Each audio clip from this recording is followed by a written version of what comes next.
temos livre-arbítrio, nós podemos decidir, nós criamos. Isso aqui existe porque nós fizemos. O ser humano é criador. Você cria o que quiser. Não tem técnico. Por que que não tem técnico? Essa parte de orçamento é complicado. Por quê? Eu estudei essa parte de orçamento. O sistema de orçamento do Estado, ele é complicado. Não é previsto, não há dotação orçamentária para isso, porque ninguém tem interesse. Ninguém tem interesse porque não foi provocado. Quando vai se fazer, para vocês terem um exemplo, quando vai se fazer uma ponte, liga para uma empreiteira e pergunta a ela quanto custa a ponte, porque não tem técnico. Aí a empreiteira diz quanto custa a ponte, depois, na hora de construir a ponte, tem que ser quem? Só aquela empreiteira. Aí o orçamento é autorizativo. O legislativo autoriza, e aí vem o governo ele liquida, executa e liquida. São os dois momentos. Alguém tem que botar no orçamento. Tem que botar o orçamento, o técnico. Tem que botar no orçamento a questão remuneratória. O que eu vou ganhar com isso? Qual o interesse que eu tenho de fazer isso? O ser humano é assim, só faz as coisas por interesse ou necessidade. O que alguém vai fazer para colocar lá um dinheiro para contratar mais técnico para atender o servidor? O que eu vou ganhar com isso? Qual o interesse que eu tenho nisso? Só se eu for perder. Como é que eu vou perder isso? Através da disseminação do conhecimento, através da cobrança. Outro dia eu fui chamado numa grande estatal para resolver um problema de documentos de saúde ocupacional. Por quê? O presidente lá em cima, de uma grande estatal do Brasil, estava preocupado com duas coisas: com a ouvidoria e com o clima organizacional. O que é clima organizacional? Uma ferramenta administrativa que você vê se a satisfação dos empregados. Lá eles têm dinheiro, eles fazem isso. Aí sim ele queria resolver. Então eu acho que o caminho, a resposta para isso, estaria nessa resposta que nós damos aqui: fazer o seminário e disseminar o conhecimento. Obrigado.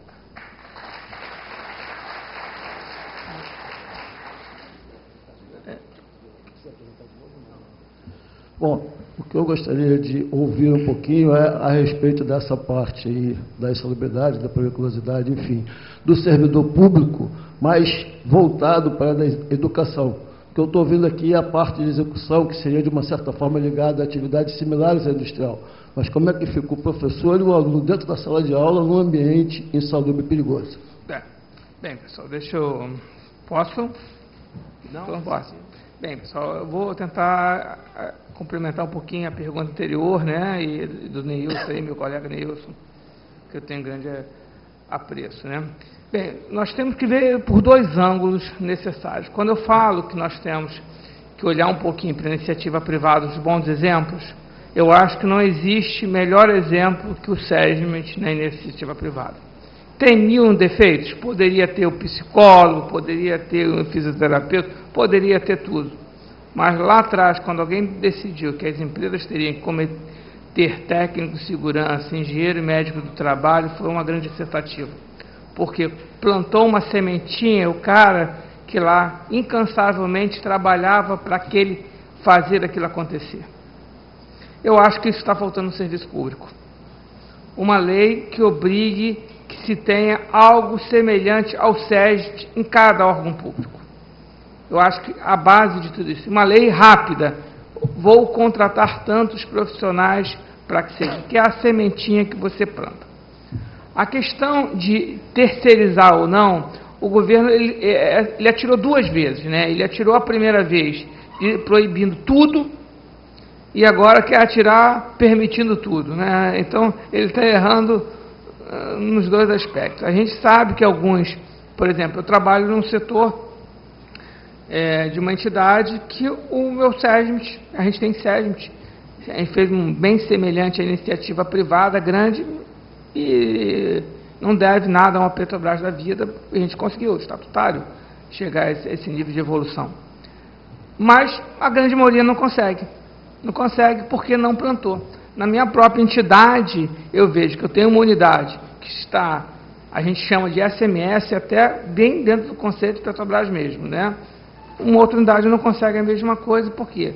Lá, a unidade deu sorte de ter o primeiro engenheiro, o primeiro técnico, e assim sucessivamente nós pudemos percorrer um caminho de doutrinar as pessoas que são segurança do trabalho.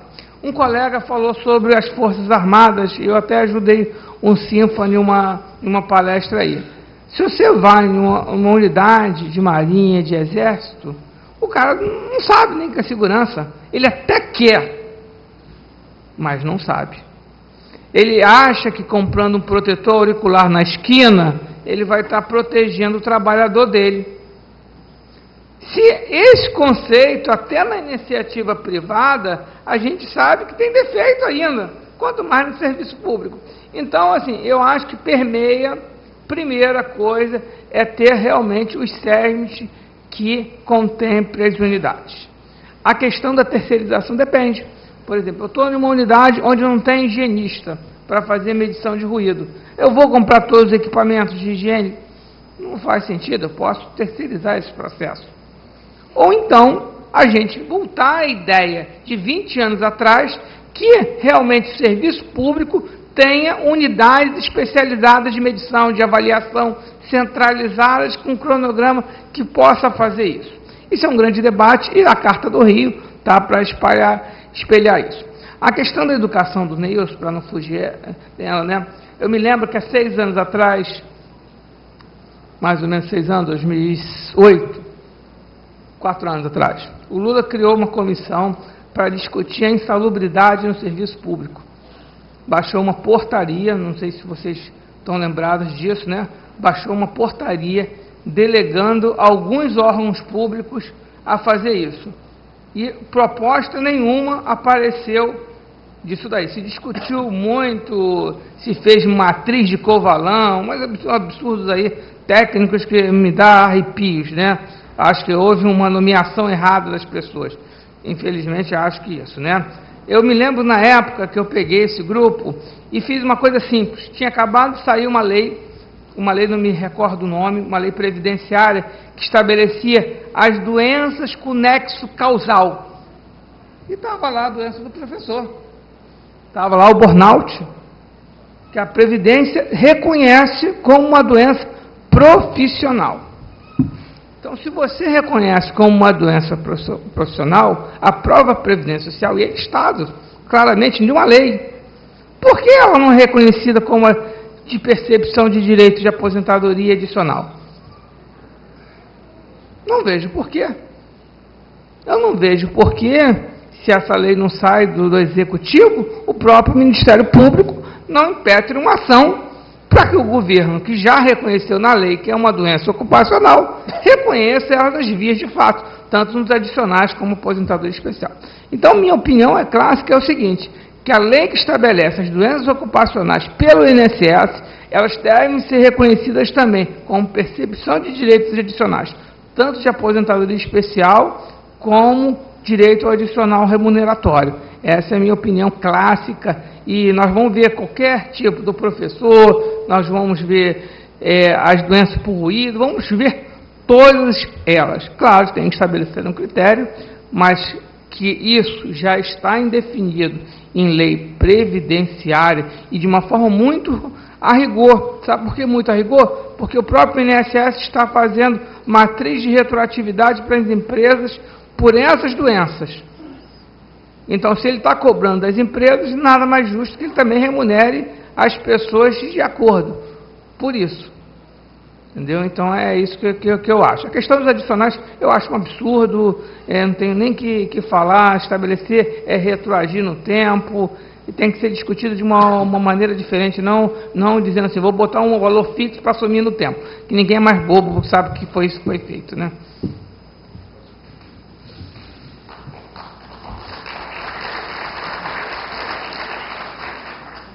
Meu nome é Tereza, eu trabalho no Hospital Central do Exército, eu sou civil no órgão militar.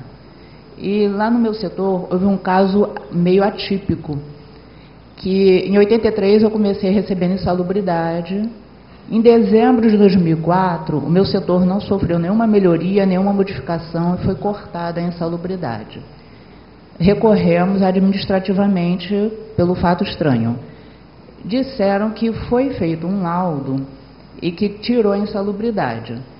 Só que fomos perguntar, o técnico que estava visitando, ele não entrou no setor. Era uma comitiva com um membro do sindicato, mais um militar e mais esse técnico. Perguntou, o que faz aí dentro? Aí são papéis arquivados. Aí ele não examinou, tirou. E nós continuamos administrativamente recorrendo no órgão, porque eu trabalhava à noite, perdi. O pessoal da manhã continuou recebendo no mesmo ambiente de trabalho. E à noite haviam duas que recebiam também. E estranhamos por que essa diferenciação. Fizemos várias partes, muitas não vieram resposta no tempo que deveria ser a resposta. Fizemos outras partes, citamos os nomes, várias vezes recorremos e não conseguimos obter sucesso. E nisso, nós queremos saber o que pode ser feito ainda. Porque eu perguntei, já prescreveu? Me disseram que não, porque a gente estava recorrendo administrativamente. Ainda cabe recorrer administrativamente ou temos que partir para o jurídico? Eu vou te responder que a experiência mais ou menos que eu tive na UERJ.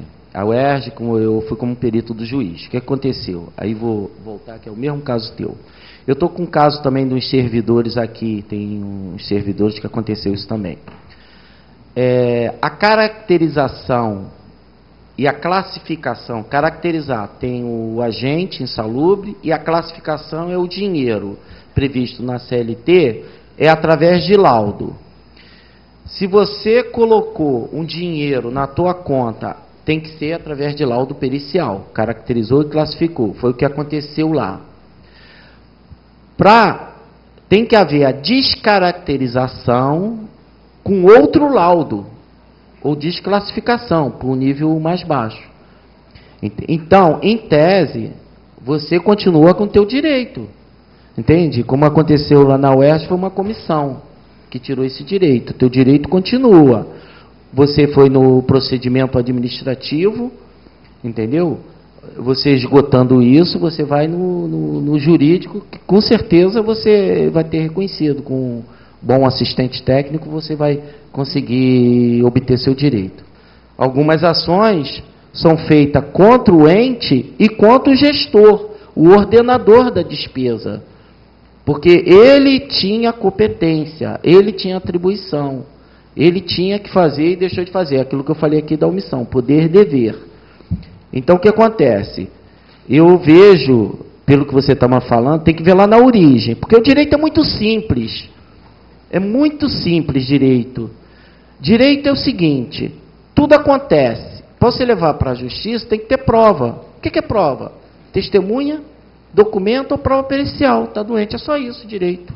E o juiz é prisioneiro do processo, ele vai julgar em cima das provas, é só isso. Então, a tua questão, rebatendo essa questão de prova, é você ter prova. Como é que você recebeu isso? Qual é a prova? Temos uma prova pericial, no caso é a prova pericial. Entendeu? Você tem uma prova documental que você estava recebendo. Inclusive, a insalubridade, ela anseja indícios para fins de aposentadoria especial, diminuir o tempo. Entendeu? Então, tem que começar por aí. Mas eu continuo administrativo ou tenho que partir para o jurídico? Não, pode ser em paralelo. Você pode fazer, claro, evidentemente, você fazendo o administrativo, você pode fazer já o jurídico. Na Previdência Social, a gente tem alguns casos da Previdência Social, que a gente, às vezes, esgota o administrativo, mas necessariamente não precisa, não. Entendeu? Com a questão de quando ocorre a concessão da aposentadoria. E a gente pede um inquérito administrativo. Tá bom. Boa tarde. Agradeço a oportunidade de estar aqui. Represento uma associação de classe de policiais civis do Estado do Rio de Janeiro, coligação dos policiais civis do Estado do Rio de Janeiro, que abrange cerca de 3 mil associados, dentre a técnica, a polícia técnica, a polícia propriamente dita e autoridades policiais. Então, nós estamos aí passando por uma questão muito delicada, no tocante, seja insalubridade, seja periculosidade. Porque não temos, a Polícia Civil, apesar de tantas promessas, nós não temos ainda um estande de tiro foi desativado, você é obrigado a trabalhar armado, andar armado para todo lado, com medo de andar com a carteira no bolso para não ser surpreendido, com a arma então é pior, e a vida ser ceifada assim, sem mais nem menos. Essa é a questão da periculosidade. A questão da insalubridade são médicos, legistas, todo o pessoal da técnica de necropsia, ou necrópsia, como queiram, lidando diuturnamente com cadáveres, e uma grande parte deles já deteriorados, como eu tive experiência quando trabalhei em homicídio. A gente trabalhava com cadáveres, às vezes, de 5 dias, recolhendo, examinando ali, colhendo provas para descobrir o homicídio, e com a mão aqui na caneta, a mão na caneta e anotação, e um lenço com formol, porque não tinha sequer uma máscara. E essa situação permanece até hoje. Não tem nada muito diferente. Então, a pergunta é o seguinte: por que nós temos uma gratificação sobre o vencimento? É uma lei, uma gratificação de periculosidade, como tem insalubridade. Mas o vencimento é mínimo, não é nada. E qualquer percentual que seja 200% sobre nada é nada. Então nós não temos gratificação. Isso deveria ser incorporado ao vencimento. Eu tenho 37 anos de casa e trabalhando todo dia, até hoje estou na ativa porque eu não posso me aposentar, e meu salário não chega a R$900. Meu vencimento. Vem um monte de pendurucaio, que o governo vai jogando em cima, o contra-cheque parece que é alguma coisa, e você se aposenta. Eu estou prestes a me aposentar, vou perder no meu vencimento R$1.200. Muito obrigado. Eu poderia até responder, que eu também sou oficial da polícia. Tá, eu vou te responder. Por favor, Devar. Por favor. Olha só, é o seguinte, primeiramente, essa questão de periculosidade do serviço policial é uma periculosidade a nível de risco de vida, aquela com sacrifício da própria vida, lembra do juramento.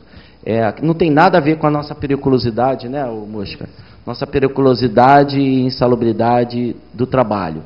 Não quer dizer que ganhe a tua periculosidade, né, aquela de risco, aquela gratificação de risco, mas também que você venha ganhar a insalubridade e a periculosidade. No Estado não existe regulamentação, essa questão tarifada, da insalubridade tarifada que tem no governo federal, sim.